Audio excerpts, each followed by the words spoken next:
കൊല്ലം Sahodaya school കോംപ്ലക്സിന്റെ ആഭിമുഖ്യത്തിൽ നടത്തിയ English ഭാഷാഘോഷത്തിൽ കായംകുളം തെക്കേ Mankuzhi Gayathri central school first റണ്ണറപ്പായി. വിജയികൾക്ക് സ്കൂളിൽ അവാർഡ് ദാനം നടത്തി. കൊല്ലം സഹോദയ സ്കൂൾ കോംപ്ലക്സിന്റെ ആഭിമുഖ്യത്തിൽ കൊട്ടാരക്കര കരിക്കകം ഇന്റർനാഷണൽ പബ്ലിക് സ്കൂളിൽ നടന്ന ഭാഷാഘോഷത്തിൽ കായംകുളം തെക്കേ Mankuzhi Gayathri central school first റണ്ണറപ്പായി. ഇംഗ്ലീഷ് ഭാഷയുടെ വൈവിധ്യവും വിദ്യാർത്ഥികളുടെ പ്രതിഭയും നിറഞ്ഞു നിന്ന മത്സരമായിരുന്നു നടന്നത്. വിവിധ സ്കൂളുകളിൽ നിന്നും 1000-ഓളം വിദ്യാർത്ഥികൾ പങ്കെടുത്തു. Debate, anchoring, news reading, news writing, story telling, blog writing, pros and cons തുടങ്ങിയ ഇനങ്ങളിലായിരുന്നു മത്സരങ്ങൾ നടന്നത്. ഓരോ കാറ്റഗറിയിലും 6 ഇനങ്ങളും അതിൽ 3 ഗ്രൂപ്പ് ഐറ്റങ്ങളുമാണ് ഉൾപ്പെടുത്തിയിരുന്നത്. 3 ഇൻഡിവിജ്വൽ ഐറ്റങ്ങളും ഉൾപ്പെടുത്തിയിട്ടുണ്ടായിരുന്നു. ഗായത്രി സീനിയർ സെക്കൻഡറി സ്കൂളിൽ വിജയികൾക്കുള്ള അവാർഡുകൾ നൽകുന്ന ചടങ്ങ് സംഘടിപ്പിച്ചു. സ്കൂൾ ചെയർമാൻ ഷാജി പരിപാടി ഉദ്ഘാടനം ചെയ്തു.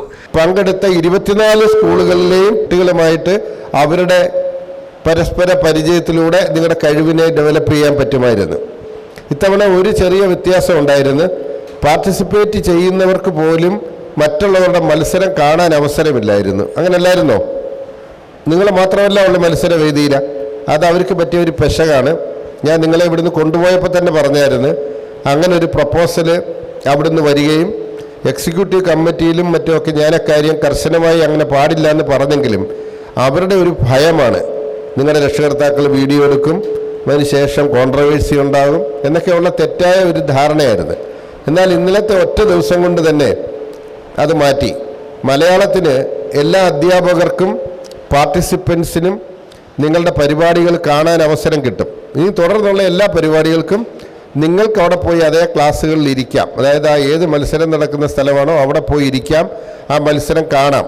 ഏതെങ്കിലുമൊക്കെ മത്സരം കഴിഞ്ഞിട്ട് വെറുതെ അവിടെ ഇവിടെയും കറങ്ങി നടക്കാതെ ഏതെങ്കിലും നല്ല സ്റ്റേജുകൾ നോക്കി അവിടെ ഇരുന്നാൽ മറ്റു കുട്ടികളുടെ ഈ പറയപ്പെടുന്ന എല്ലാ കഴിവുകളും നിങ്ങളുടേതുമായിട്ട് കമ്പയർ ചെയ്യാൻ അവസരം കിട്ടും. അപ്പം ഇങ്ങനെയൊക്കെയുള്ള ആവശ്യങ്ങൾക്ക് വേണ്ടിയാണ് ഈ ലിംഗ്വ ഫെസ്റ്റ. അത് കേരളത്തിലെ അപൂർവമായി വരുന്ന 1-2 സഹോദയ മാത്രമാണ് ഇതൊക്കെ ചെയ്യുന്നത്. നിങ്ങൾക്കറിയാം, ഇത് തയ്യാറെടുക്കണമെങ്കിൽ, ഇത് നടത്തണമെങ്കിൽ അതിനുവേണ്ടി കളയേണ്ട സമയം, അതിൻ്റെ എനർജി, അതുമായി ബന്ധപ്പെട്ടെടുക്കേണ്ട തയ്യാറെടുപ്പിന് ടീച്ചേഴ്സ് കണ്ടെത്തേണ്ട സമയങ്ങൾ, ഇതെല്ലാം കൂടെ നോക്കുമ്പോൾ ഭാരിച്ച ഉത്തരവാദിത്തമാണ്. സാമ്പത്തിക ചെലവ്, നിങ്ങളുടെ കയ്യിൽ നിന്ന് ഒരു ചെറിയ ഷെയർ മാത്രമേ ഇക്കാര്യത്തിന് വാങ്ങാൻ പറ്റൂ. നമ്മുടെ സ്കൂളിൽ നിന്ന് മാത്രമാണ് കൊണ്ടുപോയാൽ, മിക്ക സ്കൂളുകളിൽ നിന്നും കൊണ്ടുവരുന്നവർ അവർ തന്നെ ഭക്ഷണം കൊണ്ടുവരികയാണ് ചെയ്യുന്നത്.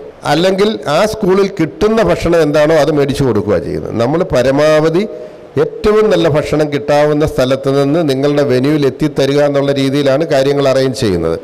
മത്സരങ്ങളിൽ പങ്കെടുത്ത എല്ലാ വിദ്യാർത്ഥികളെയും ചടങ്ങിൽ അഭിനന്ദിച്ചു. സർട്ടിഫിക്കറ്റുകളും ട്രോഫിയും വിതരണം ചെയ്തു. കൊല്ലം സഹോദയയുടെ നേതൃത്വത്തിൽ നടത്തിയ ഭാഷാഘോഷം കുട്ടികളിൽ ആശയവിനിമയ ശേഷിയും ആത്മവിശ്വാസവും വളർത്താൻ ഉപകരിക്കുമെന്ന് സ്കൂൾ ചെയർമാൻ ഷാജി പറഞ്ഞു. സീനിയർ പ്രിൻസിപ്പൽ ലീന ശങ്കറിന്റെ മേൽനോട്ടത്തിൽ chief coordinator Ashna Rajan, principal in charge Vineetha Pillai, vice പ്രിൻസിപ്പൽമാരായ ഷീജ പി നായർ, കൃഷ്ണകുമാർ അരവിന്ദ്, ഒബ്സർവർ ശ്രുതി വിജയൻ എന്നിവർ പരിപാടികൾക്ക് നേതൃത്വം നൽകി. C D net news, Kayamkulam.